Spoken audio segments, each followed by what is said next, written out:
Yay. As a quick aside, that's one of the sadder things too about, I've talked about how there's Grumper's Toad 300 years later who's still pining over the loss of his friend.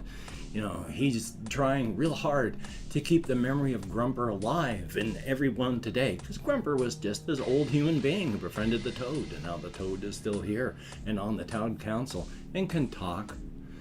But, you know, the Toad rationalizes all this and understands it's, hey, I'm trying my best to keep Grumper's memory alive as best I can. And even I know that in the end, I'm likely only keeping his memory alive in one mind, in one memory, mine. And inevitably, when I perish, there will be two deaths, mine, and then no one will think of Grumper anymore.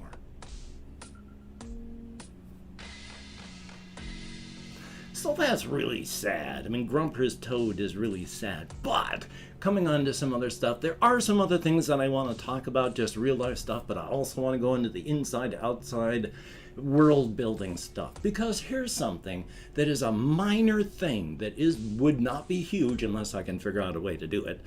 I've mentioned that there's places that aren't actually horrific. You know, from the horrific Kaiju in the strictest sense of the word, because in the strictest sense, Kaiju is just a strange being and has come in American media and a subset of Japanese media that it's become the giant monster stuff. The Apple Rock Kaiju is a Kaiju in the strictest and otherwise, because it is a strange being. It is a Kaiju even when it's not rampaging. And when it is, it's not gigantic and huge. I mean, it stands maybe 3 stories tall if it rears up. You know, so it's not gigantic, but it's big. But, let's see if I can remember where I was going. Oh yes, not everything is horrific, because hey, there's Grumper's Toad, but Grumper's Toad story is really sad. But there's places like, there's the town of like Ashpine Bluff. And the ash pines in these Razor's Edge, the ash pines are a type of pine tree that as the edges of the tree dry, they oxidize, turn to ash, and then flake off.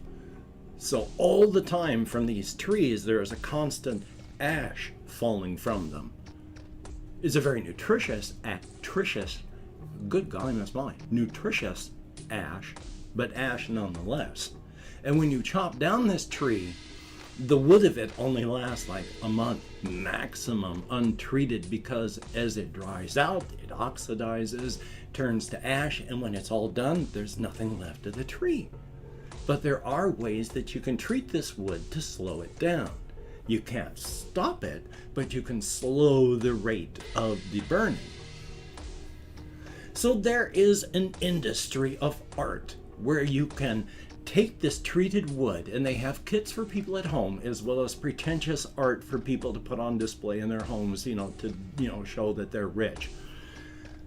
But you have various needles that you can put into the wood to inject the liquid, and you can treat it in other ways and it'll soak in differently.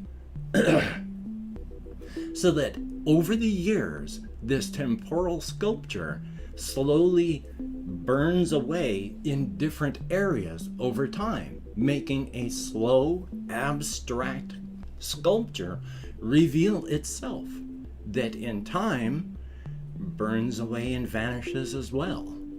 It can take years, decades for these things properly treated to burn away to nothing. But it is stated a thing where they sell this stuff in shops, and they have the rich people that they don't appreciate it, but then there's for everybody else, well, how much do they appreciate it as well? A lot do, of course, because they keep these things after they get them. But it would probably be the rare aficionado that's really into this niche thing for the right, quote-unquote, right aesthetic reasons. Now, how would you use that in a story? I don't know, but it is an industry that's helping to keep the small town of Ashpine Bluffs afloat and going with their own local economy. And it's not a terrible thing. It's just these trees that leave an ash and then burn away, quote unquote, to ash after being cut. And so it's like a little artistic cottage industry, and that's a thumbs up as well. That, of course, affects a lot of things because there's people inside, there's people outside that all want some of this stuff.